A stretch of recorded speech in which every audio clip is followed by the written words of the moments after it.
नवरात्र का 7वां दिन माँ कालरात्रि की पूजा अर्चना के लिए समर्पित है।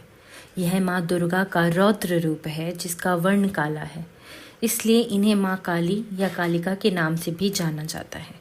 माता का यह रूप अत्यंत भयंकर है, परंतु भक्तों के लिए अत्यंत शुभ फलदायी है। माना जाता है कि माँ काली की पूजा करने से व्यक्ति का सभी प्रकार का भय खत्म होता है।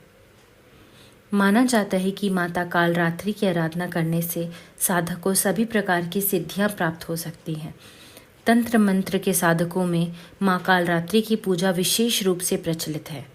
यही कारण है कि माँ कालरात्रि की पूजा मध्य रात्रि में करने का विधान है।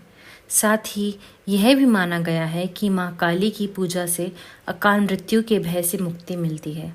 क्योंकि माँ कालरात्रि दुष्टों का विनाश करने वाली है, इसलिए हिंदू धर्म में उन्हें वीरता और साहस का प्रतीक भी माना जाता है।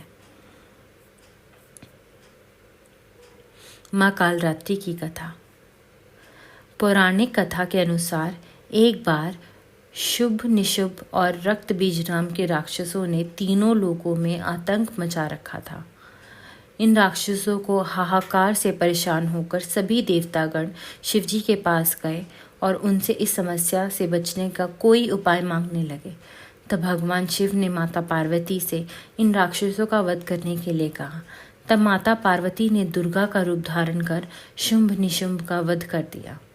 लेकिन जब रक्त बीज के वध की बारी आई तो उनके शरीर से निकले रक्त में से लाखों की संख्या में रक्त बीज दैत्य उत्पन्न हो गए, क्योंकि रक्त बीज को यह वरदान मिला था कि यदि उनके रक्त की बूंद धरती पर गिरती है तो उनके जैसा एक और दानव उत्पन्न हो जाएगा। ऐसे में दुर्गा ने अपने तेज से देवी कालरात्रि को उत्पन्न किया।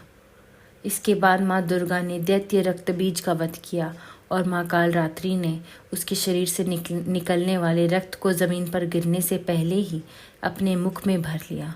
इस तरह रक्त बीज का अंत हुआ।